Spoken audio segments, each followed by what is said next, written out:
কন্যাখন কয় মহারাজ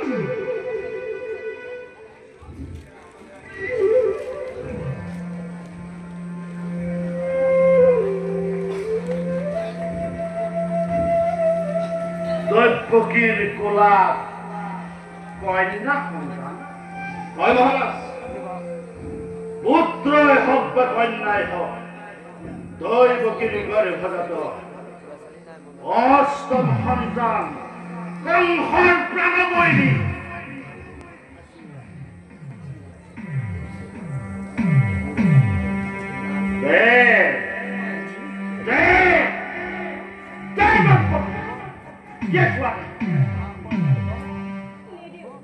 তোমাক ইমান নিষ্ঠুৰ হ'ব এটি এটিকৈ সতী শিশু ৰাক্ষসৰ দৰে বধ কৰিলা এই কন্যাটিৰ পৰা তোমাৰ কি ভয় দিয়া দিয়া দাদা কন্যাটিৰ জীৱন শিক্ষাদান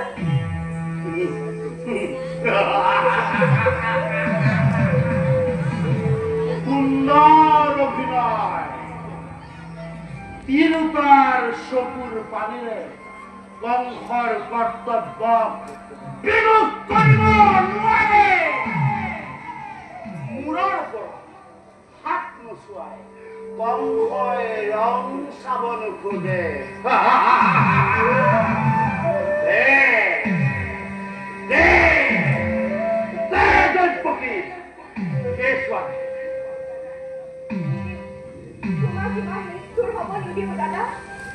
দৈবকী সন্তান দে দৈবকী সন্তান দে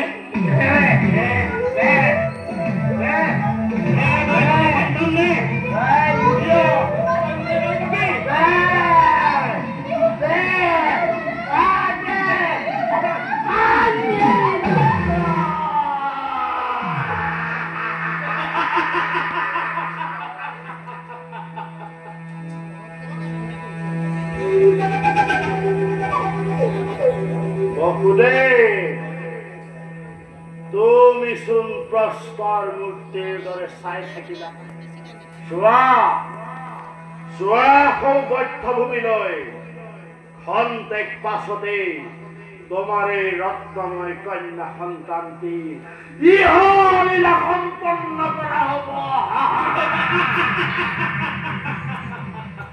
চাম কংস এই দুই চক্ষুৰে ছয়টি শিশুৰ সত্য চাইছি আজিও চাম চামনৰ বকুৰে সদায় ঘৰ দেৱতা মৰ্তৰ মানৱ আৰু আছে যত মানে সকলোৱে চোৱা এই কংসৰ হাতৰ পৰা এই কাল শিশু কোনে কোনে কোনে ৰক্ষা কৰে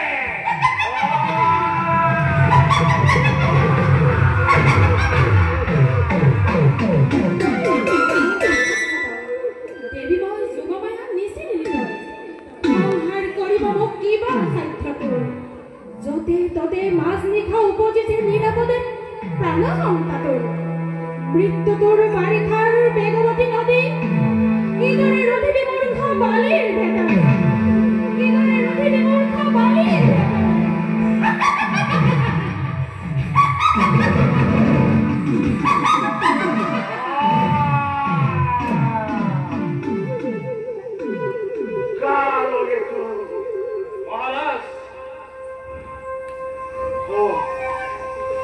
দেৱতাৰ শক্তি খেলে তীব্ৰ গঞ্জনাই মোক শক্তি খেলৰ দৰে পিন্ধিব লাগিছে কালকেতু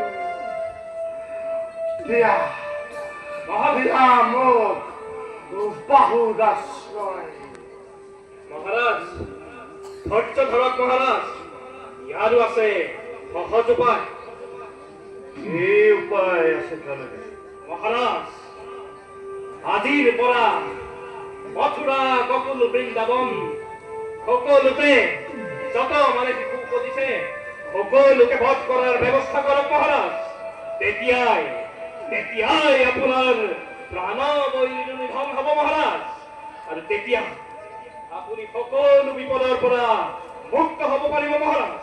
উত্তম উত্তম পৰামৰ্শ কালকেতু।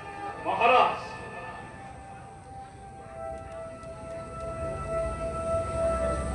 কালকেতু, মহাৰাজ, এই মাত্ৰ গৈ বকুল আৰু মথুৰা যিমান শিশুৱে জন্মগ্ৰহণ কৰিছে সকলো সদ্যজাত শিশু মাকৰ কোলাৰ পৰা চাহি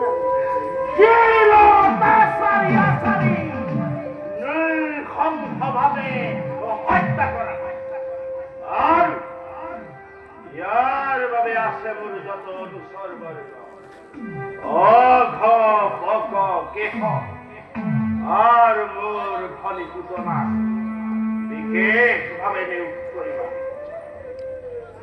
আৰু মহাৰাজ,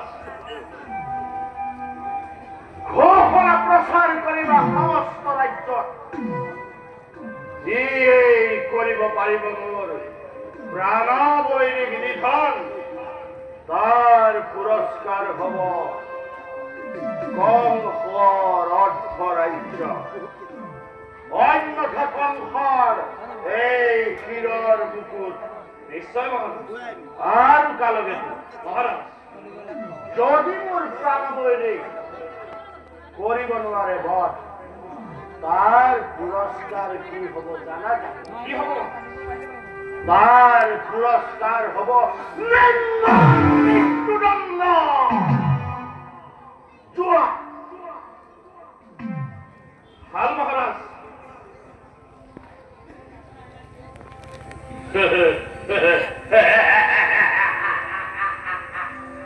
যে বদলা লজ্জা নাই, কাপুৰো যে বদলা। চোৱা জগতবাসী, এটা হব সিংহৰ প্ৰতিশোধ। কিমান ভীষণ, কিমান নিৰ্মম, কিমান ভয়ানক।